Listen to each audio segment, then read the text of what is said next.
Rising MMA star Jack Jenkins has just won himself a UFC contract after butchering his opponent inside the octagon. The entire canvas was full blood, with Jenkins absolutely dominating his opponent. But despite being called a one-trick pony by Dana White, the Aussie is still happy with his solid performance. Keep watching this video as we tell you everything about Jack Jenkins and his brutal entry in the world of MMA. First up, painting the canvas. Jack Jenkins has officially arrived, ladies and gentlemen. The Aussie MMA superstar absolutely battered his opponent, Freddie Emiliano Linares, putting on a dominating performance in the Dana White Contender Series to secure a UFC contract. Now, Jack is known for his exceptional kickboxing abilities. His kicks are so savage that he's broken legs on multiple occasions. But in his fight against Freddie, Jenkins surprisingly spent most of the fight on the ground. He took his opponent down early on in the fight and dominated him on the floor. The Aussie landed a slicing elbow that punctured a massive cut right above Freddie's eye, causing him to bleed out uncontrollably. After a couple of seconds, the entire octagon floor was just full of blood. It was basically like he painted a canvas with blood using Freddie as his brush. And what's even more surprising is that Jenkins was clean throughout the fight. His opponent failed to make his mark and didn't even manage to pull off a single significant move inside the cage to impress Dana and maybe get something for himself as well. But it was nothing like that. It was all Jack Jenkins. And if you watched some of our videos in the past, you'll probably remember how we love telling you about fighters who beat their opponents to a pulp. But this is all beyond that. Jenkins didn't just beat Freddie to a pulp, but he pretty much dominated the fight in every single aspect to take home a UFC contract. Next, one-trick pony. We all know by now that Dana White is a really hard man to impress. And that's understandable since he's managed some of the greatest MMA fighters in the history of the game. So despite putting on the show of a lifetime, Jenkins failed to make a mark and convince Dana White that he's a diverse fighter with multiple tricks up his sleeve. But that still doesn't mean his performance was anything short of extraordinary. It did land him a UFC contract, right? So that obviously means something. But why did Dana call Jenkins a one-trick pony? Remember when we told you that Jack is a brilliant kickboxer at the start of this video? Well, Dana was actually looking out for those skills. He wanted to see what all the hype was about, and since the Aussie fought most of this fight on the ground, he was a bit disappointed to see such a one-dimensional game. He kept going to the ground. He absolutely dominated, but the boys were telling me that he's actually a great kickboxer. I didn't see any of that tonight. That brings us to our next question. If Dana didn't see enough kickboxing from him, then why did he give him a contract? Well, are you going to deny a fighter a contract when there's not even an inch of clean space on the octagon floor? No, right? Because think about it. It's what the fans want. They want excitement. They want dominant performances that leave guys all bloodied after taking the beating of a lifetime. Moving on, exactly the start he needed. Jenkins told everyone that this was exactly the start he needed, and now he has a ticket to the biggest fighting promotion in the world. He can't wait to show what he's made of. He also talked about why he fought most of the match on the floor, and to be honest, it kind of contradicts with what Dana had to say about him being a one-trick pony. See, Jack was pretty quick to pick up that double jab Freddie was trying to catch him with.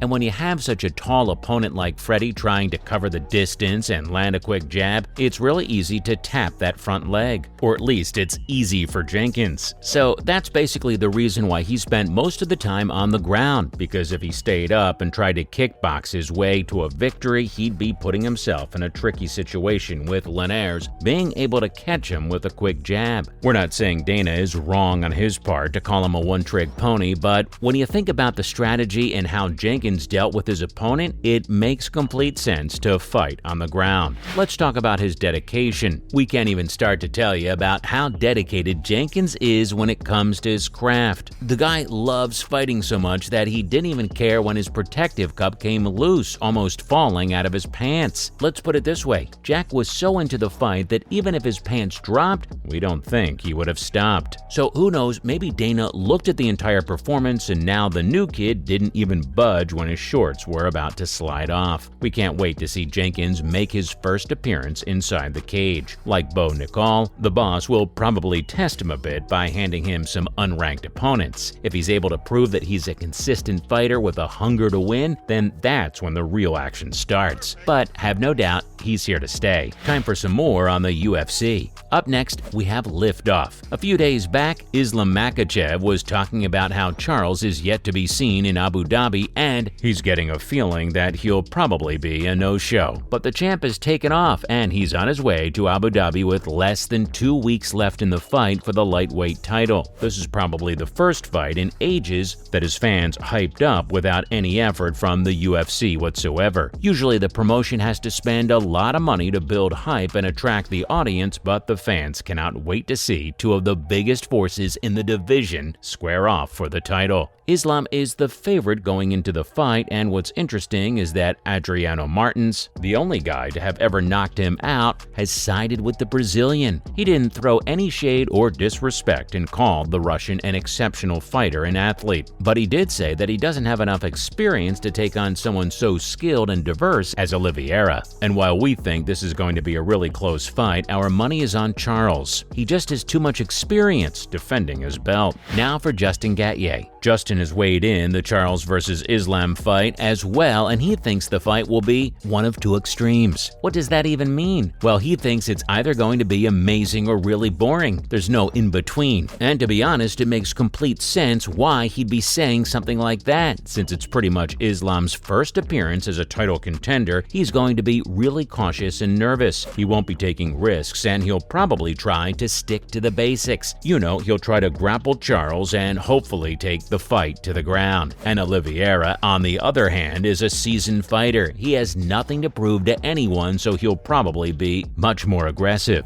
It's like how Adesanya fights. It might not be the most entertaining of fights, but he sticks to the strategy and avoids taking too many risks. If you ask us, Islam should be the one on the defensive. He has everything to lose and everything to prove as well. Last but not least, is he finally coming back? You know what's really annoying? When almost every MMA source in the world is talking about how Conor just confirmed a potential comeback to the UFC in early 2023 against Justin Gaethje. He did none of that. We've been hearing so many things about how he confirmed this and confirmed that when he's literally done nothing. Conor is probably more hyped to fight Floyd Mayweather in an exhibition boxing match because it'll make him a whole lot more money than he'd make even if he fought like 10 times inside the octagon. So don't fall for any fake news of how he's just confirmed his comeback to the UFC or something. For starters, we don't think he's ever going to return to the game, but even if he does, it won't be against a hard hitter like Justin. It will probably be against someone like Diaz who's on his level. Well, that's it from our side, folks. So what do you think? Have you ever seen so much blood inside the octagon before? And does Jenkins have what it takes to rise to the top of his division? Let us know in the comments below. Remember, don't forget to hit the like button and subscribe to our channel for more interesting videos in the future. Thanks for watching, guys, and we'll see you next time.